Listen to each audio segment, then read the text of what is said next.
Coming up, a Native woman astronaut goes to space. Morningstar Counseling is honored in Nebraska, and it's time for Santa Fe Indian Market. I am Aaliyah Chavez. Join us for those interviews plus headlines from the ICT Newscast. This program is made possible by the Corporation for Public Broadcasting, a private corporation funded by the American people.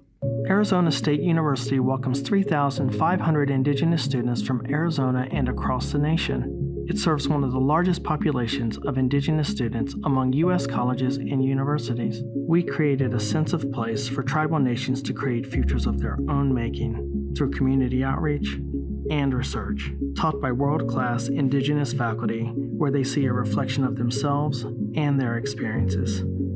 Find community at ASU.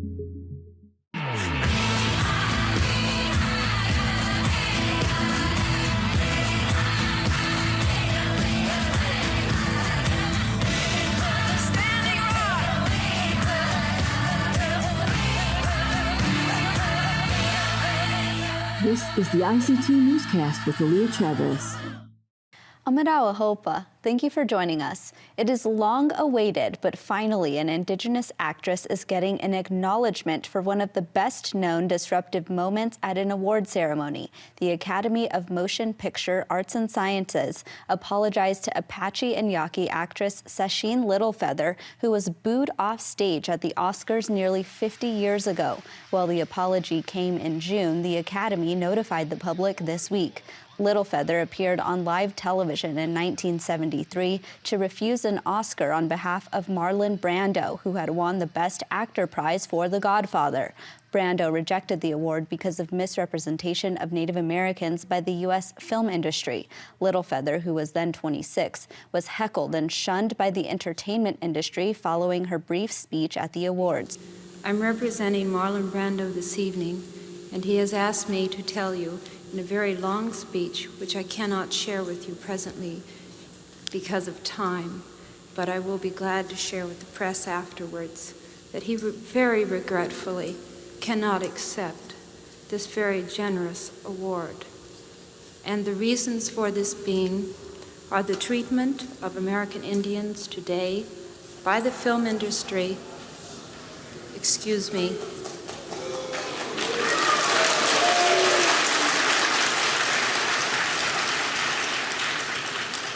Those in attendance booed her and gave tomahawk chop gestures. Littlefeather responded to the apology by saying, quote, "We Indians are very patient people. It's only been 50 years. The Academy Museum of Motion Pictures will host an event in September for Littlefeather, where she will talk about the 1973 Oscars, as well as the future of Indigenous representation on screen.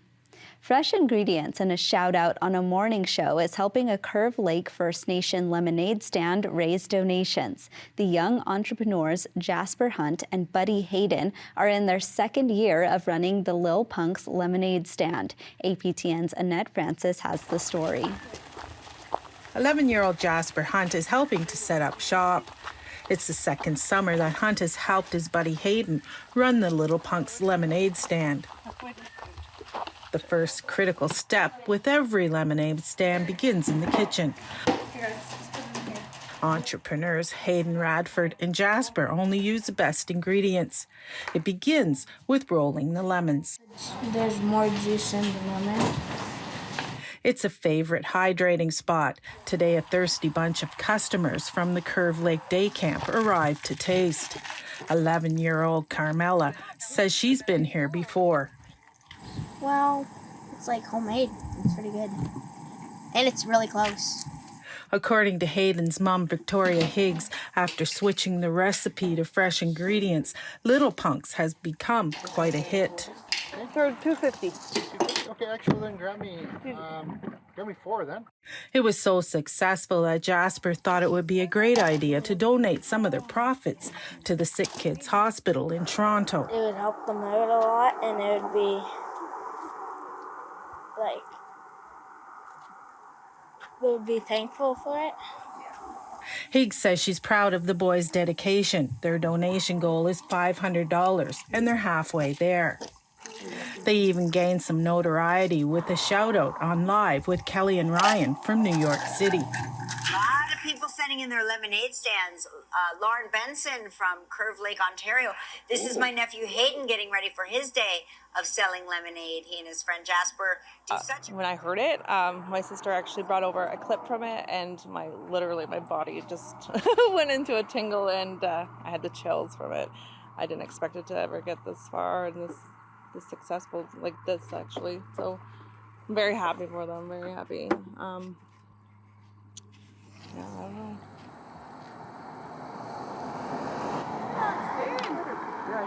Oh, that's good lemonade. You have to come try this. I'm Annette Francis. At Little Punk's Lemonade Stand in Curve Lake, Ontario. Ojibwe and Potawatomi citizen Crystal Shawanda is back with her new studio album, Midnight Blues. This is the Juno Award-winning singer-songwriter's 8th studio album, and it's her 5th since switching from a chart-topping career as a country artist. The album includes original songs, dance floor music, and even a slow waltz. The album also features covers of the Howling Wolf classic Evil and her take on Celine Dion's hit That's Just the Woman in Me. Shawanda, whose name translates to Dawn of a New Day in Ojibwe, says the album showcases a different form of music for her. She added that she was always really attracted to the rawness and realness of the blues. Her new music is set for release September 30th on True North Records.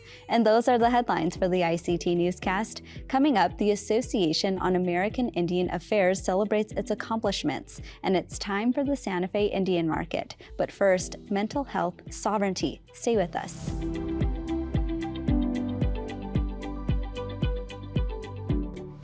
Anitra Warrior was named Woman of the Year at the annual Inspire, Celebrating Women's Leadership Awards in Lincoln, Nebraska. Warrior, a citizen of the Ponca tribe of Oklahoma, started Morningstar Counseling more than a decade ago. She talks about starting her practice. You know, what I think is important to share when I talk about our work with Morningstar is my own personal journey and how I became a psychologist. And as a young single parent, I had lost my oldest daughter and had experienced a significant amount of grief, as you could imagine, and just really struggled with making healthy decisions, and then started working with therapists. And I worked with multiple therapists, but what was always lacking, what made the therapy unsafe in my mind, was the lack of cultural responsiveness. And so some of my cultural beliefs were actually pathologized, and they wanted to treat some of the things that I wanted to do for my healing that were based on my cultural beliefs. And so from that point on, I had decided I'm going to be a psychologist, I'm going to have my own clinics, and we're going to train people to work with our Indigenous populations. And so what that looks like is using evidence-based practices that are adapted to our beliefs. So, for example, gift giving is something that is very common. Growing up in my community, you know, you give when you're honored, you give when you struggle, you give during grief. That's a part of who we are. That is almost counterintuitive to what we do as therapists or what our training suggests. But it's a requirement for us in honoring the relationship. And that's been huge for the acceptance and removing stigma about behavioral health services, because stigma is absolutely a challenge that we have to overcome in our tribal communities and actually across the nation with stigma. But being able to make those types of changes, allowing food in our sessions together, encouraging that time to happen, allowing prayer within session based on their beliefs and what the relative wants to do in session for their safety, for their healing. We absolutely encourage all of that to take place. Dr. Warrior has advice for those seeking treatment. So it would really depend on what community you're in. Many of our reservations will have behavioral health services that are local that can help with reduced service or reduced fees. If you live in an urban area, I would say you can definitely reach out to urban Indian health clinics that are also available. What I would strongly encourage everyone to remember is that you have a say in your treatment. And that is so important. And you also have a relationship with that individual. So you are the specialist in your life. No matter what you share with us, this is your life. You have ownership of your decisions, and we're providing a service to you. And if you're not happy with the service, you have every right to find someone who does fit. So that, to me, that's huge for our people to recognize, is the voice they have in their treatment. Mental health concerns grew during the pandemic. That's still happening for us because we have so many that are trying to adapt to what the new norm is, but the new norm continues to change. So we don't actually know what that is. So we're just kind of following along. That's creating a lot of anxiety.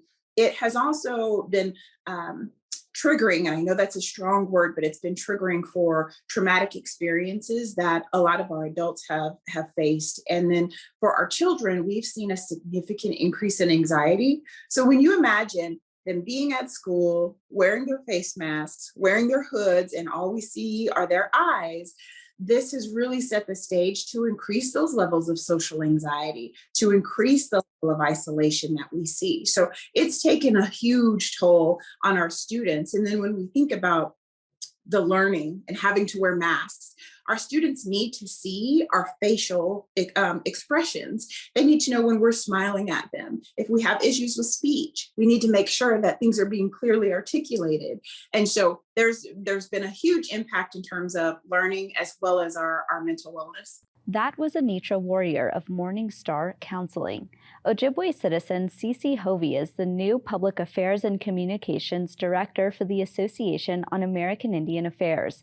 Founded in 1922, the organization works to change the path of federal policy from assimilation, termination, and allotment to sovereignty, self-determination, and self-sufficiency. Cece previously came from Strong Hearts Native Helpline. ICT's Mackenzie Allen Charmley has this interview. Strong Hearts Native Helpline, for those who don't know, is a 24/7 domestic dating and sexual violence helpline for Natives by Natives. And it's available by calling or texting 1-844-7-NATIVE or by chatting online at strongheartshelpline.org. I was the communications manager for over 2 years as they were going through the pandemic and a massive expansion of services. And while I was there, we added services like text and online chat, expanded hours of operation to 24/7, and we added specific sexual violence advocacy as well. And I helped launch all of the public awareness campaigns for each new improvement, as well as I worked with an agency to develop a brand new user-friendly website. And I'm really proud of the work that I was able to accomplish while I was there. And now you're at the Association of American Indian Affairs. Could you tell us more about that position? Yeah, so I am really thrilled to be here. I'm honored to be a part of this 100-year-old Native organization, which is also the oldest nonprofit serving Indian country.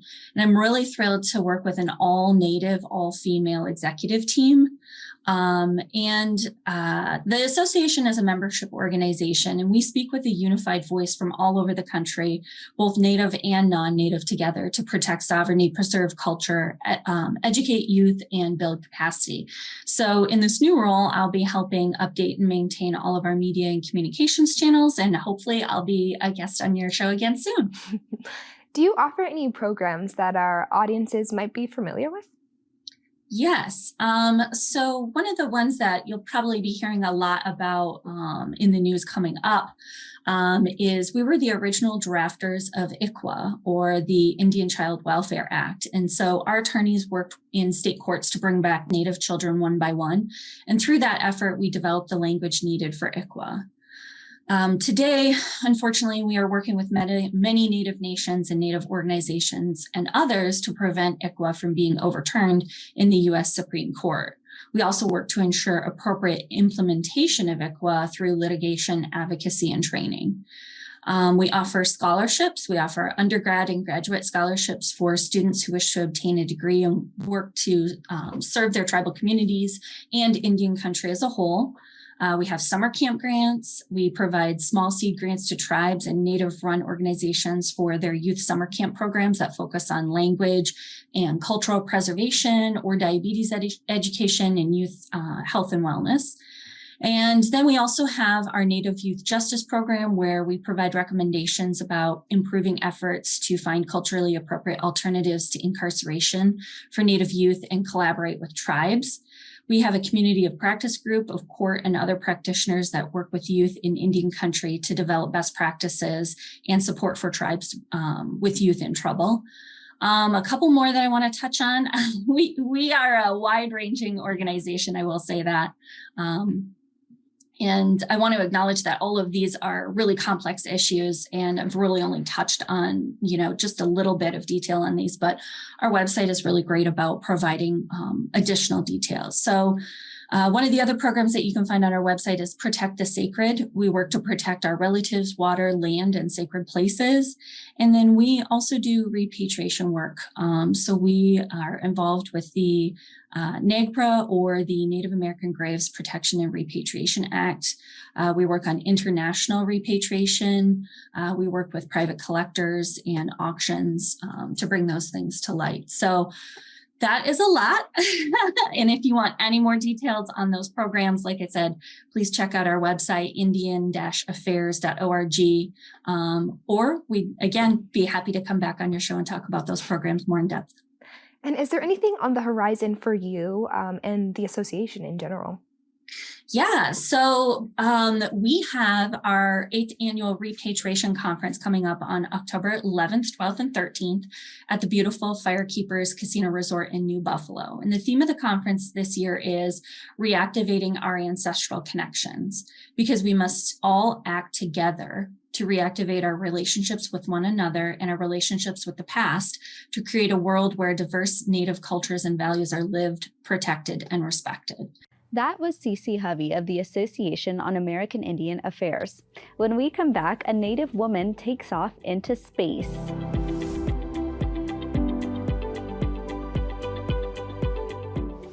A citizen of the Round Valley Indian tribes in Northern California is set to be the first Native American woman in space. ICT editor Jordan Bennett-Begay interviewed Nicole Mann earlier this month. Let's watch. Why did you want to become an astronaut? Why would you not want to become an astronaut? It was a little bit later on in life, actually, that I realized that being an astronaut was an opportunity and something that I could do. And to be honest, I didn't understand when I was younger what astronauts actually did. And so once I, became a little more educated and learned of these possibilities, I was all in. And was excited to be a part, I think, of this team that explores space and human exploration, right? And the development of things that are going to benefit humans back on Earth. To me, that makes me very excited, and I just feel fortunate to be a part of it. And it's really great. And can you tell us in a nutshell, what is the goal of this mission? Yeah, so the Crew 5 mission is a SpaceX spacecraft called Dragon. It will launch from Kennedy Space Center in Florida with myself and 3 other crew members. And we will launch to the International Space Station, which is a floating laboratory that lives 250 miles above our planet Earth.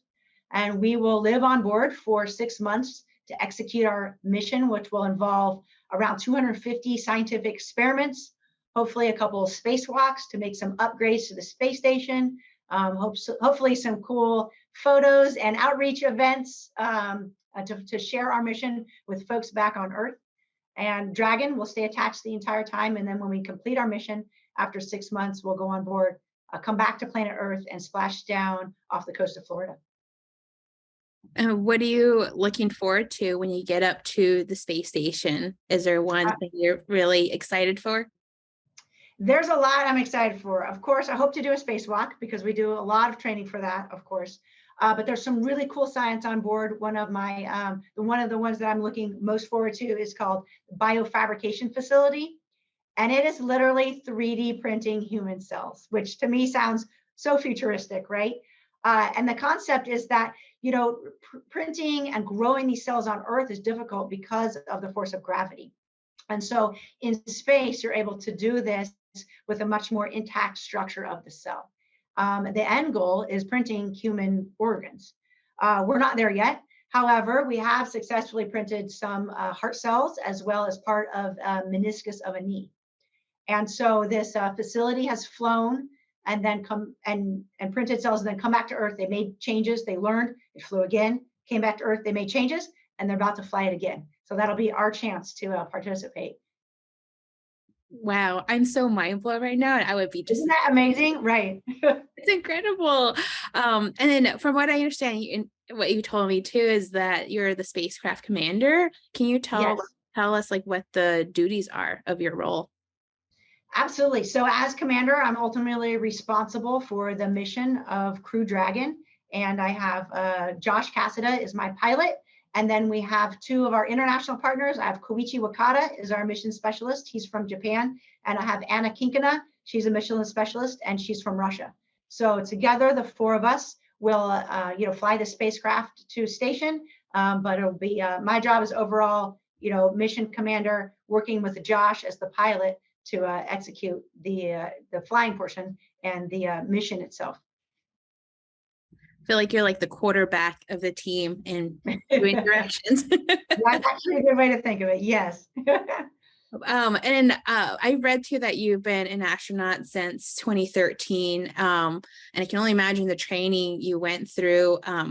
What was the most challenging and enjoyable parts of your training? Oh, you know what? It's the same. So the most challenging is definitely the spacewalks training. So they put you in a spacesuit, just like you would be in space, and they blow you up like a balloon, so that you are about 4 psi differential above Earth's pressure. And that's what it's like when you go out the door in vacuum. Then they put you in this huge pool to simulate microgravity and use a team of divers and weights and foam. Now, inside the pool is a life-size mock-up of the International Space Station, or most components of it. And so you crawl around this kind of like scuba diving, kind of like a jungle gym, to make modifications, do maintenance on the space station. But each time you move, you're working against the pressure of that suit, of that 4.3 psid. So it's like a marathon. The training run is 6 hours long. You're physically exhausted. You're mentally exhausted. You're done at the end of one of these runs. But everybody says it is the most realistic training for doing a spacewalk in space and being under the water and climbing along the space station and doing these tasks. It is incredible. It is some of the coolest training I think that we do. And hopefully I'll have an opportunity to do that in space for real. You will likely be the first Native woman in space. How do you feel about that? I think it's very exciting. I think it's important that we communicate this, to our community so that other, Native kids, if they thought maybe that this was not a possibility, or to realize that some of those barriers that used to be there, right, are really starting to get broken down. So no matter your gender or your ethnicity, or your religion, these are possibilities here for the taking. And hopefully our kids are able to recognize that, and hopefully they'll see this mission and be sitting in the classroom and say, you know what, I want to go be an astronaut. I want to be an engineer. I want to be a Marine. And then they'll go after their goals. The Southwestern Association for Indian Arts celebrates its 100th Native American Art Market in Santa Fe, New Mexico this weekend. Kim Pion is SWAIA's executive director. For us as an organization, we've really reflected on the last 100 years, and we did that in numerous ways. Of course, our own research, but we also did a reflection of our 100 years with the New Mexico History Museum. We curated what did that look like for the last 100 years, and I just feel that the milestone for our organization is really reflecting on what we've overcome from a resilience perspective and being able to sustain. And also, I feel that it's the end of an era leading into a new era. And what does that mean? And so it's been a good journey. It's been one that's forced us to be innovative and creative and come through this with really new ideas, and it's been a wonderful journey for sure. Even when you look at the genesis of SWAIA, Santa Fe Indian Market, it was called something different in the beginning. And in its beginning, Native American artists were not allowed to sell. And so these were goods that were collected not only in the Southwest, but in the plains and north. And so this was a collection by anthropological patriarchs who were collecting and coming, and their intent truly was not only to preserve Indian art because they thought we were going to be extinct, but also it was to create tourism in Santa Fe, New Mexico. And so when you see its progression in 1938 was when natives were able to sell and be a part of this market. And so when you look at that era, I think that really shifted the organization. And then, I feel that through the decades, the 40s, the 50s, the 60s, every single era really had its own specific I would say personality in reference to the political environment of those times. Indian Market is this weekend in Santa Fe. As part of the festival, you can catch a movie at the New Mexico History Museum. Let's watch the trailer from the Native Cinema Showcase.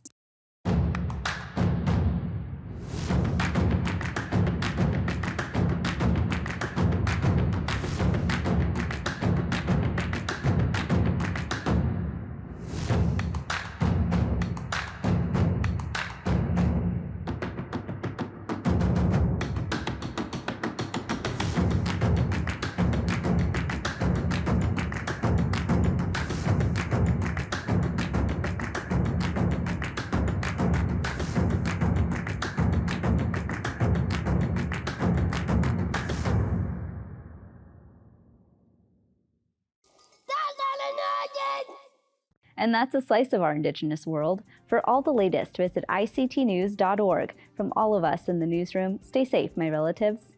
Sometimes you got to take a stand, just because you know you can. Oh, you got to run, you got to run.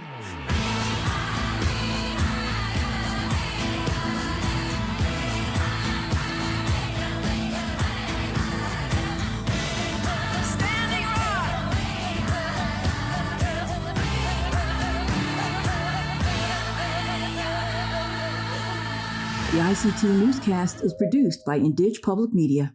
This program is made possible by the Corporation for Public Broadcasting, a private corporation funded by the American people.